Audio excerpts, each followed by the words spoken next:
All right, my name is Rich Schmidt. I'm here with Jeanne Feldkamp and Dan Diephouse. We're at their home in Dundee. It's June 5th, 2020. Thank you both so much for joining us today, for hosting us here. Thank you. First question, most important question, why wine? Why wine?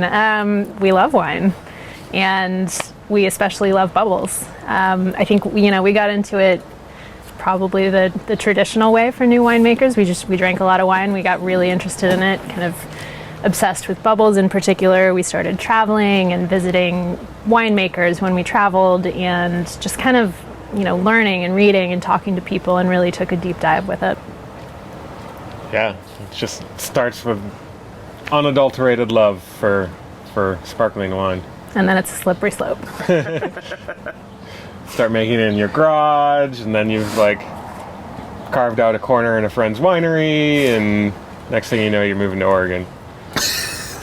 Well, we'll get into all that. I'm curious about the first step, though. I'm curious about the going from loving wine to wanting to make wine. What prompted the leap there?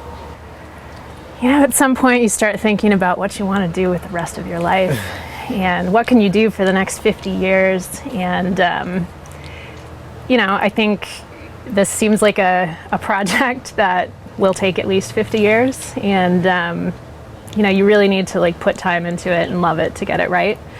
So I think that's kind of where it started. I think some of it too was kind of stumbling into the Oregon community a little bit. Jeanne grew up here, and so we would travel out here we were living in California at the time, travel out here a lot, taste the wines. We had kind of just experimented with sparkling wine in the garage or whatnot, and so had kind of some experience and just tasting what was going on out here. There was a lot of interesting stuff, and it's we could, there's actually a lot of potential for American sparkling beyond kind of, what we had encountered up to that point. So, when we started thinking about where to go and do this project and really focus on sparkling, it's this area, the Willamette Valley, is already growing all of the classic sparkling grapes. It has a lot of the same sort of climate profiles and microclimates and things that you would want for sparkling wine. And I think, once we started putting those pieces together and realizing that a lot of the raw material was here, and a lot of really interesting soil types and really, great growers focused on sustainable farming, and, a lot of the things started falling into place. But then when it really sort of clicked was when we met Andrew Davis. Yeah, they're okay, this is really feasible. We could do this. There's a lot of opportunity to explore here that hasn't been done yet, and maybe we should go for it. Okay, I'm going to come back to that in just a second, but before we get to that, I'm curious what you were each doing or both doing before wine. You were in California. How did you meet, and what was kind of life before wine? Yeah, I lived in San Francisco for 15 years before moving back here. Like Dan said, I'm from Beaverton originally, and I went to school in Los Angeles and then was in San Francisco in the software industry, like everybody in San Francisco. So I ran marketing programs for some large companies and some startups. I actually had a couple of clothing lines along the way. I did a bunch of different things. And I was also working for a software company. I was doing software development and product design type work. And I met Jeanne because I was visiting San Francisco a lot from where I was living in Michigan. So we actually met at a bar. She was drinking whiskey alone. And I don't remember what you were drinking. I wasn't drinking anything because the bartender wouldn't serve me. Oh, that's right. Remember? Oh, my gosh. But we ended up drinking several bottles of champagne. And so we got our relationship off on the right start there with bubbles. That was about 12 years ago. Yeah. And I know when we were looking into your past, we learned about the Hearsay Supper Club. So tell us a little bit about that and about wow. food and about the food and wine aspect. The things I didn't expect to talk about today. Oh, hold on. So after we met, we didn't actually start dating for 3 years. You want this on our permanent record? Okay, no. But I was like, how can I get Jeanne to spend more time with me? And I had gone to this amazing supper club out in Paris, and I was like, Jeanne, we both love cooking, we both have a passion for food and for wine and cocktails and whatnot. So I was like, let's start a supper club. Of course, That is, yes, that's exactly what happened. So it worked, and now we're married. Direct result. Yeah. In my mind. Nope. So you mentioned you're from Oregon originally. Did you have any kind of impression of the Oregon wine industry before you left? My parents drank wine, and they're very into food, and always cooked, food from around the world, and food's been really important in my family, but I don't think that they were like particularly knowledgeable about wine at that time. I think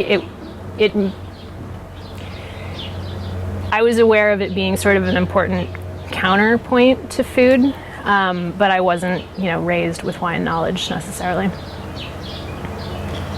Yeah, I definitely was not brought up in a wine world. I started going to this bar in Michigan that my now friend was running at the time, and exploring all sorts of different wines that they had there. And I think this is the days when Terry Teese, who is a big importer, was starting to bring in a lot of different grower champagnes, and so got introduced to those and got really interested in that through him and his bar. And that kind of set me off on the path of like, this is really interesting. Like, there's so much going on in these wines. It's a long way from your first glass of wine. Yeah. Which was at an Olive Garden. It's okay. It's a safe space. We can talk about Olive Garden wine here. I did not like Pinot Grigio at the time. I can understand.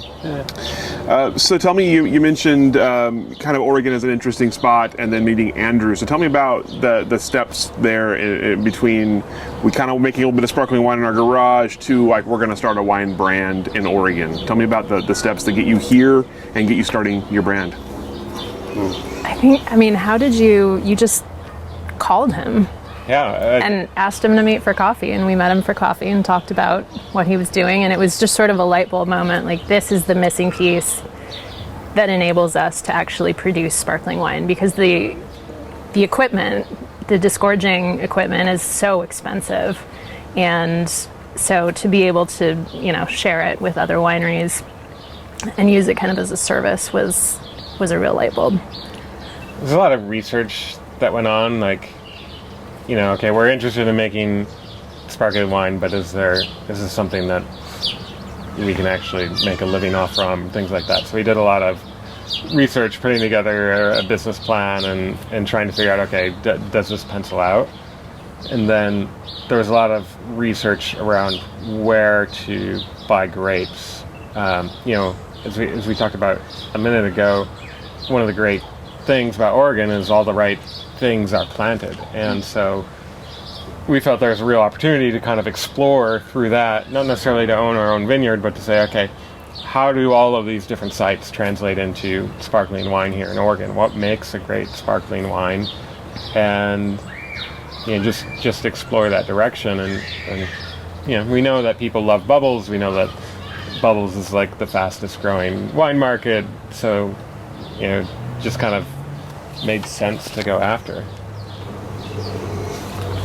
Tell me about the actual logistics of starting a brand, picking a name, choosing a label, finding grape sites, learning all of the things you have to learn. Tell me about the kind of the step-by-step of starting Corollary and choosing Corollary as your name. Well, I'd say we chose sites before we got to the name Corollary, so maybe we should talk about that first. Yeah, site choosing was just like making a list of everything, calling everybody up,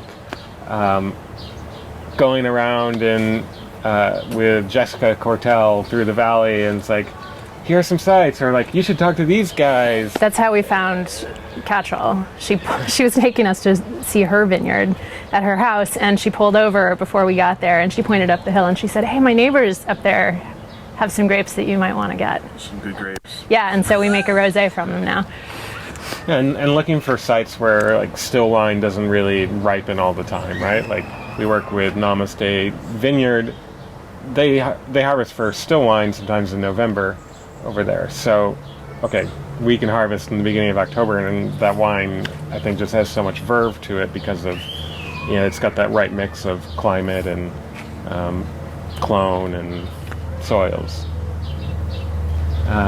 So there's a lot of exploration. That's been a lot of fun, and like just tasting a lot of different wines. We tried to really sort of craft a portfolio of vineyards where we had different soil types and different sub-AVAs, and we wanted to be able to sort of showcase a portfolio of sparkling wine and do different styles of sparkling and show people that, you know, it's really food friendly, or it's, you know, there's a great wine with oysters and here's a great wine with lamb. So I think, you know, having the variety of sites within the Willamette Valley has been really great for us. So one of the great things about launching a sparkling wine brand is because it takes so long, you have 3 years to work out all the kinks, like the labels and the name. So we had chosen one name originally. We were originally Perseid Wines, and discovered that there was a vineyard that had trademarked that. It was part of the name of a Cabernet that they produced down in Napa. So we had to change the name. I think you came up with this one, right? Choosing a wine name is a terrible process because everything's taken or stupid. And so we kind of went through with those filters. And so, you know, from our list of ideas, it got whittled down to a very short list of contenders. Corollary we liked because it has this idea of the relationship between the site and the finished product. And, you know, since we're really trying to explore the, you know, the dotted line between what you start with and what comes out in the bottle, it seemed to make a lot of sense. Yeah. And then in terms of the, you know, the design and the label, the triangle is sort of a reference to geometric proofs. The idea being that, like, if you know one thing to be true, you know this other thing, you can sort of extrapolate. And so the triangle is kind of the simplified version of that. I like it. You had a lot of time to think about it. You really put a lot of thought into it too. That's We did. Interesting. Yeah. So I know you talked about the long process, the complicated process, and also expensive process if you have to buy your own equipment of making sparkling wine. So was there ever a time when you thought, let's do some still wine first and get into sparkling later, or was this always going to be like sparkling from the start? We talked about it as we were going through our business planning, but what we decided was that one of our differentiators is that we're all sparkling, and so we really wanted to focus on just this one thing that we love. Yeah, let's do this one thing and just nail it. And there's not enough of this one thing around, so there's plenty of awesome people making still wine. Yeah, I don't think we felt like we had anything to contribute to the Oregon Pinot conversation. So you clearly you chose your brand to start, and you're supposed to kind of launch this spring, and of course that got postponed or at least delayed, pushed away by the pandemic we're dealing with now. So tell me about how that has adjusted what you're doing, and sort of how you've kind of rolled with that the last few months, and what your kind of future looks like from that perspective. So the original plan was that we were going to have a launch party at Ambonnet in Portland on March 25th. And, you know, a few weeks ahead of that, it became clear that that probably wasn't going to be possible. So I think we made the call, you know, the second week of March, first or second week of March, and just decided to postpone and kind of see how things went. I don't know when, you know, we're rescheduling for. We're kind of still in that wait and see moment. We have made the wines available, so they're for sale on our website. And Kind of did a soft launch, and then we'll kind of relaunch again later this year, early next year. You know, the response has been really good from, you know, the people that we know, but we had started doing industry tastings in advance. And we'd gotten, you know, great response from somms and restaurants and wine shops, and we were just early enough in that process that they kind of right when they would have been making buying decisions, everybody pulled back and just sort of focused on the inventory that they had. So We'll get there eventually. Luckily, we made a product that gets better with age. Yeah, I think all the response has been super positive. We're still like gung-ho about the brand and about the concept, and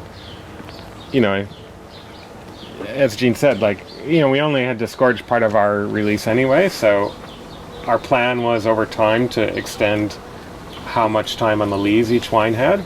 So now we get to accelerate that. So it's not all bad, I guess. From the beginning. So I'm curious about, you talk about response. Are people outside of the industry finding you? And if they are, what are you doing about new customers? Are you pouring for them? Are you selling wine to people? What's the process of new people who you don't know who want to buy your wine? At this point, it's word of mouth. A lot of friends and family word of mouth right now, and industry word of mouth. We had done a few private tastings for people ahead of lockdown. We're not doing any in-person tastings right now. We're going to still kind of wait and see. Since we don't have a tasting room location, we have to be a little more strategic about how we do those because we need the single-day event permits, and it's a little more complicated. I don't know what else to say about that. We're doing some strategic partnership. Or not, I don't know, partnership, but we're doing it's a partnership right now. There's a music performance ensemble in Portland called Third Angle New Music. I'm actually on their board, and so we're doing a thing right now where through the end of June we're donating 20% of all sales to them to support the organization. So things like that where we can expand the sort of base of people who know about us a little bit and also do something good at the same time. It feels like kind of the right approach right now.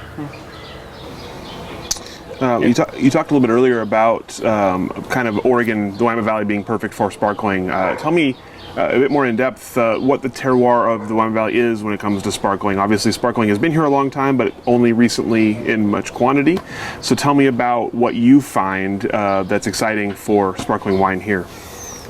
Well, I think it starts with the climate being perfect, right? We have as many degree growing days in a lot of sites as they do in Champagne, right? So you've got a perfect match of climate, and that's really thanks to all the Van Duzer winds coming in to the valley, and being able to have some high elevation sites which are ones that we typically work with.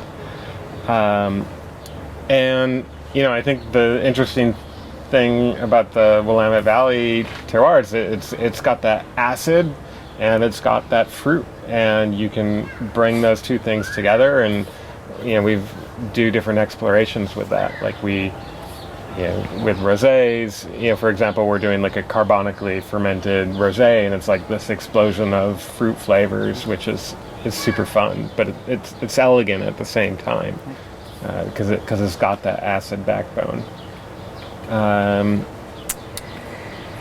I think one of the other things that we have going for us here is there's such an enormous variety of soil types, and so we can make wine from volcanic sites and from some sites that have tons of marine fossils in them, and really kind of play with all the different soil diversity that we have here. What is Oregon or Willamette Valley sparkling? It's early days, right? That's part of the 50-year project, right? It's let's explore. What does Oregon Pinot Blanc taste like in the glass? What does it taste like to make a Pinot Gris? Or what is the right way to blend all of these different components and flavors that we have going on? So that's really the fun of the project. It has. We've produced 3 vintages now, and so we're starting to see some of the through lines, I guess, from each site. So Namaste Vineyard, we always get this really great kind of baking spice, pineapple, apple, very high malic acid, but also this really cool spice note. we get these beautiful kind of like raspberry tones from Cattrall Vineyard. So we're starting to see the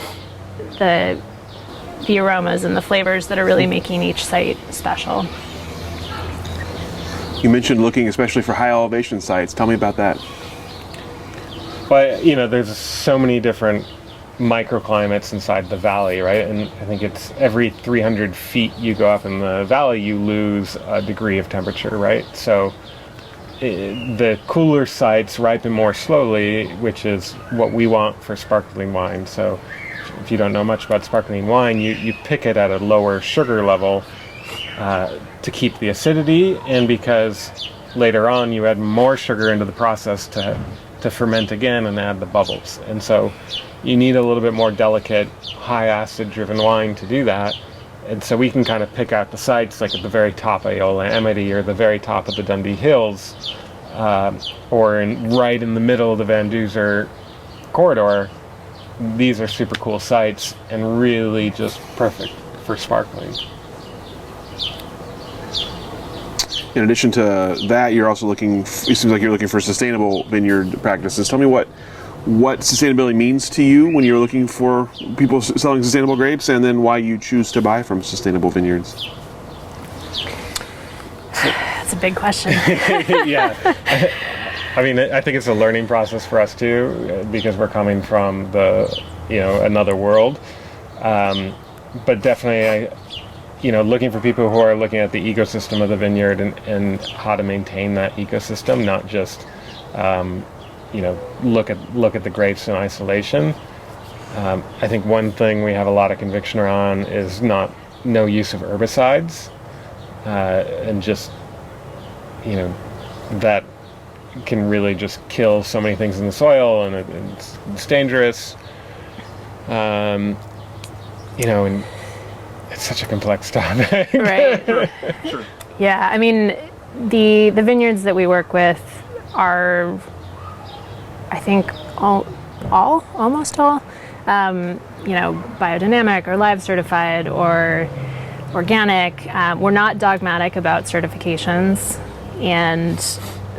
but yeah, we want to be working with growers who are thinking about the soil and the whole ecosystem as part of what they're taking care of, not just producing a crop. Yeah. Like Mo Momtazi's like a classic example of that, right? With the cows and the chickens and everything running around the vineyard, and he's very thoughtful about all that. So we love that, and we want to support those growers. So you touched on this a couple of times, I think, in bits and pieces, but I'm curious how would you describe your winemaking philosophy? I would say that the philosophy is generally minimal intervention. We are not trying to impose our style, put our, winemaker stamp on it. We're trying to, I would say the place where we exert the most influence is in choosing the vineyards that we're working with. And then when we get the fruit from those vineyards, we're really just trying to shape them gently into the best version of what they can be. Hey, for me, and this kind of goes back to the Corollary name, like understanding the relationship between everything you do at every step of the process is super important. And really being thoughtful about, we're going to do it like this to help, achieve this, and then it's typically to highlight what's going on in that vineyard, right? Trying to think of an example. Yeah, but for me, it's a craft at the end of the day, right? Like, it's taking what's there naturally, what people have planted, what we do in the winery, and being extremely thoughtful about every step in the process. Not just saying, hey, we're just going to dump it all into the tank and like throw some sulfur in it because like that's what we do, right? Well, does it really need that? What's the right way to, store the wine while it's before secondary fermentation, right? So extending the lees contact to build richness in the wines, and thinking about how that can add another layer of dimension. I'm curious about, I'm not terribly familiar with the sparkling winemaking process, but I'm sort of curious about building the confidence in yourselves to be able to make those kinds of decisions. You talk about minimal intervention, but obviously means you have to make some decisions along the way. So at what point do you feel comfortable saying, I like how this is, I'm okay leaving this be, versus I need to do something about this or it's not going to turn out how I want it? So this is where we start talking about how great the Oregon wine industry is. Yeah, for sure. We've gotten so much help along the way. I mean, we ask questions. So we've gotten a lot of great advice and input, and we work out of Winters Hill. And so Andrew Davis is making the Lytle Barnett wine up there. Bobby Rowett is making Mellon Meyer up there. Winters Hill makes its own sparkling wine. So we have this sort of mini club of sparkling makers working alongside each other, which has been amazing. We benefit from their wisdom and ideas. And I mean, we just keep doing research and trying things, and we do experiments, small experiments, to see. I guess that's our Silicon Valley selves coming out. Right, like this year we did a barrel of Pinot Gris, right? And like let's understand what that brings to the table. Not many people have done that. Maybe 2 or 3 in the valley, and so there's not a lot you can go taste. Let's look at what are the different types of Pinot clones planted around the valley, and how do they contribute different flavors for the different sites they're at. We usually do some experiments with commercial yeast versus native yeast. So at the end of the day, we've got like 10 different individual lots. I mean, and 30 different barrels. So like it's all about how do we learn very rapidly and refine what we're doing. But yeah, the help from people has just been amazing, and we wouldn't be where we are without Andrew and Russell and Jason at Winters Hill, and all the tastings winemakers have let us come and taste their barrels, right? Like, okay, go up to Walter Scott tasting. Holy crap, what is this Chardonnay from this vineyard? I need to go learn more about this vineyard. Okay, now calling up the guy and they're like, how do we get grapes? And it's like, it's just a big learning experience. Big candy store. Yeah. Gonna go a little philosophical on you here. What is wine's purpose in society? Oh my gosh. Oh. I wish you had sent these questions ahead of time. I could have thought about that one. Wine's purpose in society. What is the meaning of life? Oh boy. I mean, so when I think about Hearsay Supper Club, the purpose of that was to bring people to the same table who probably wouldn't have landed there otherwise. And I think, wine has a lot to do with that idea. It's a thing that brings people together and makes them happy to talk to each other. And I think society could use as much of that as it can get right now.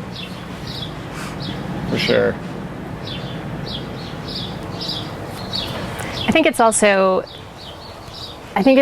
a really sort of important expression of a place, in the same way that food is.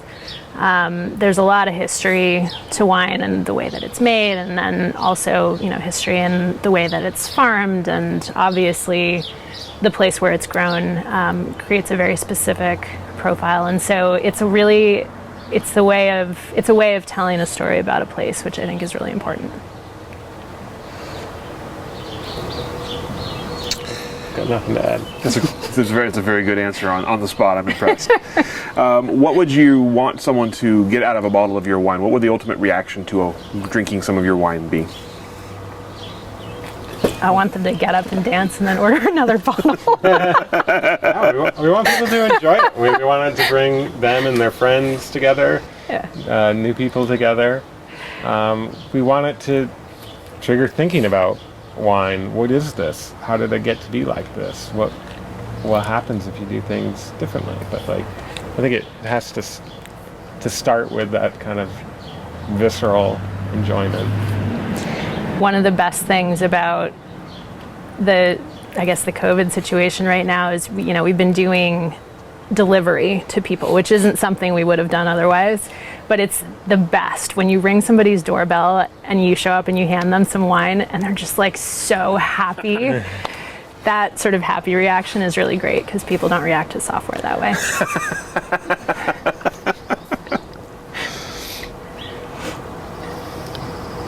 So as you look ahead for yourselves, what do you see in the future for Corollary wines, and also on a larger level, what do you see in the future for Oregon sparkling wine?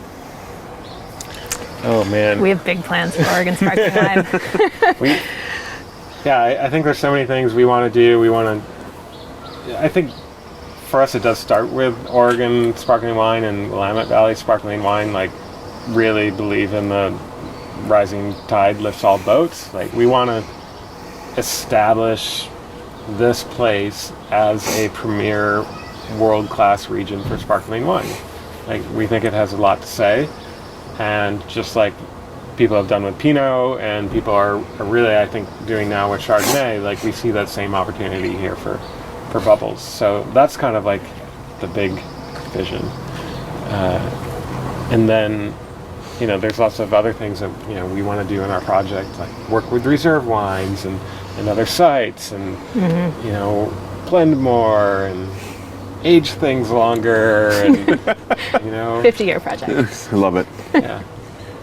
Do you have, is there an end goal? Is there a size in mind? Or is there once we reach this point, we've done what we want to do? Or is it really just unfolding as you do more, you see more you want to do?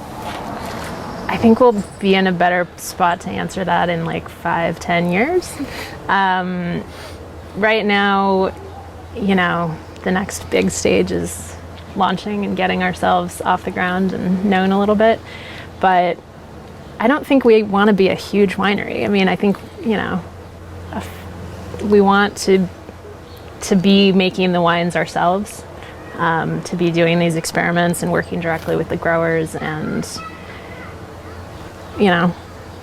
correct me if I'm wrong, but I think we like doing everything hands-on, and so we're not trying to be 100,000 cases a year. We're happy at 1,000. Obviously, you're still fairly new to the Oregon wine industry, but I'm curious. You talked already about the welcome you got, and actually that was the question that I had forgotten a little bit earlier. I was curious if it surprised you, if your entree into the Oregon wine industry surprised you in any way.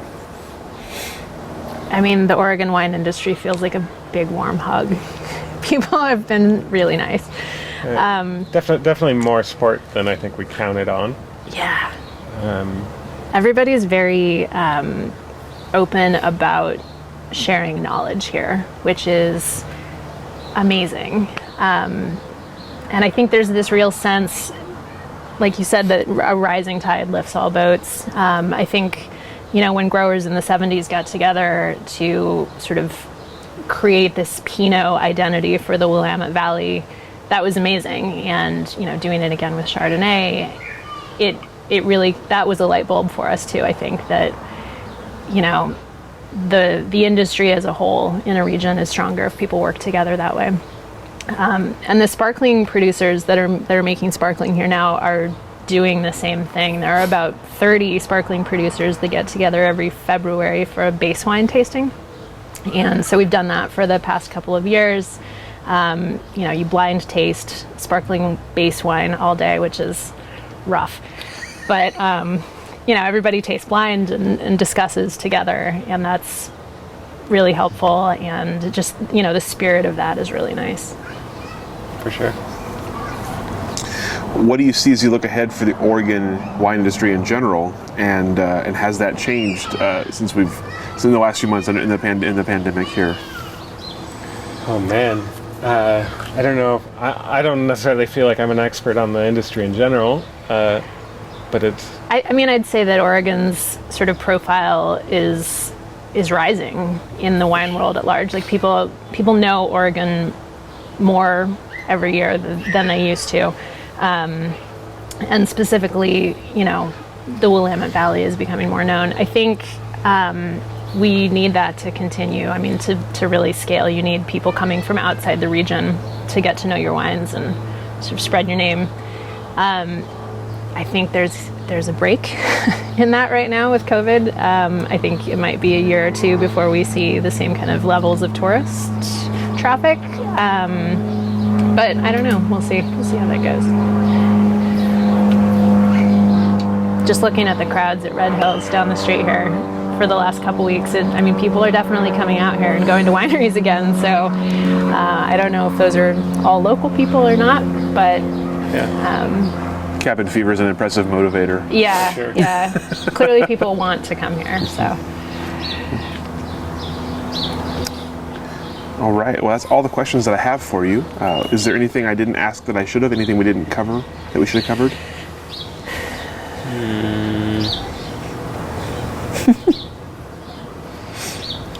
I don't know. I didn't come prepared with a list of questions. So. No, I think we're good. Okay. Yeah. Well, thank you both so much. Appreciate you taking the time and telling us your story and it's sharing your wine, which is delicious, by the way. Thank you. We'll go ahead and let you off the hook. All right. Cheers. Thank you. Cheers.